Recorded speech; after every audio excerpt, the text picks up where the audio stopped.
We were talking just a few moments ago about how, in so many ways, unpredictable outer reality is, and how difficult it is to even fully understand what's going on half the time, maybe more than half the time.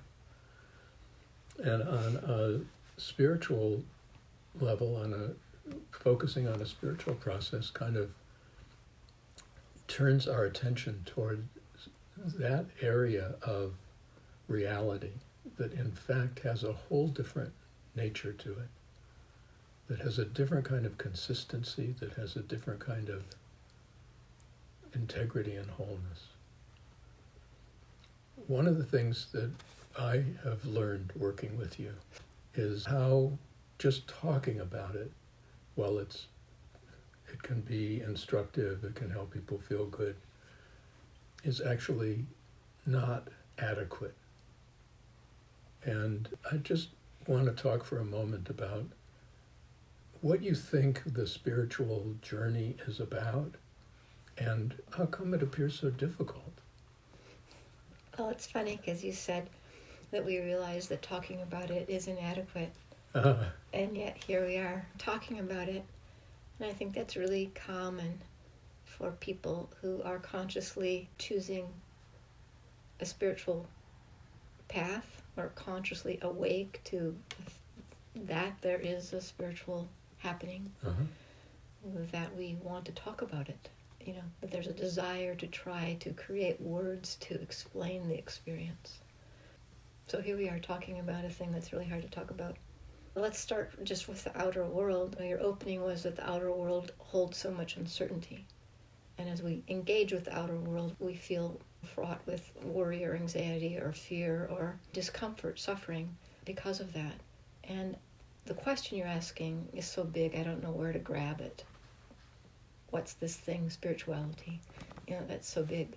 But I think starting where you started from, one of the challenges is that we expect uncertainty to be certain. Reality is uncertain. Even if there's a grander, purer, clearer, mathematical unfolding to this, a perfect unfolding to this, in our little snapshot of a lifetime, and the amount of time that we're here looking at it all, it appears uncertain and random.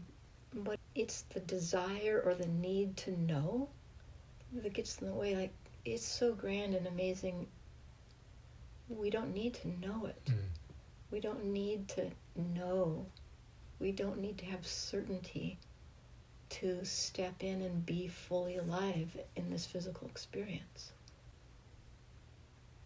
So I think there's a readjusting of expectation and perspective that starts there.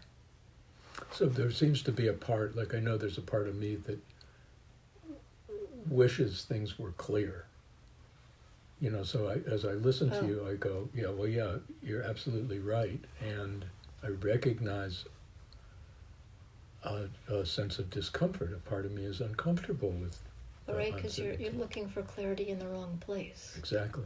That we're looking for clarity and certainty in the outer world. And then we miss the clarity and certainty that is our inner world, that is our inner self, that is our higher self, that is our more self. So the exploration of that greater clarity of a higher self or an inner self or more essential self, wouldn't that be the general description of a spiritual journey?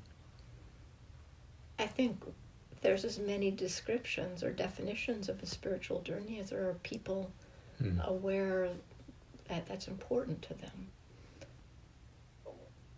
For me, the spiritual journey is to step into the fullness of being human.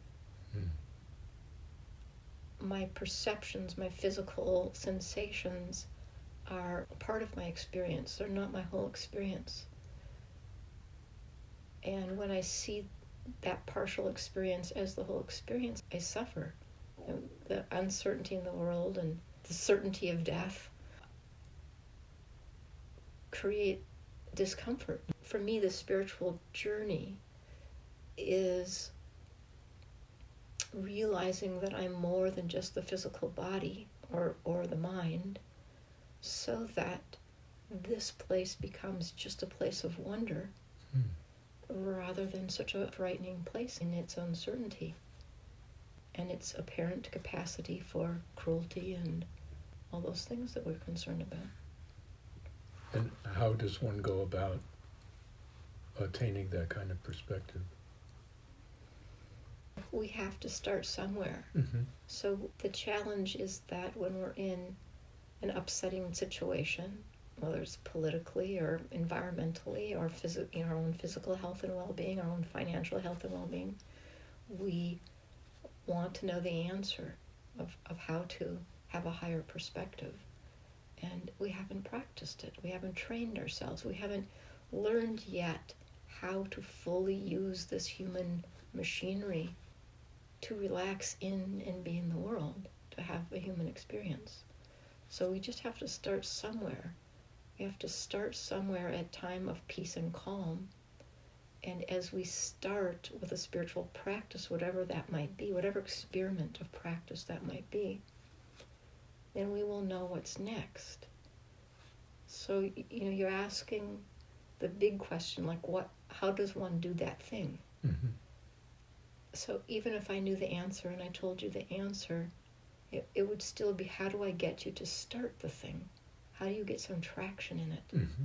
Because the moment you get traction and commit yourself in a steadfast, unwavering commitment to exploring the fullness of what it means to be human, then the way unfolds. But the question begs an answer before it's unfolded. We can list many ways. Tell me where you're willing to start from, Right. and experiment from, and then let's see what unfolds. And I guess I would say that the starting point is a patient, loving, unwavering, steadfast commitment to being curious and exploring and experimenting what it is to be a full human being.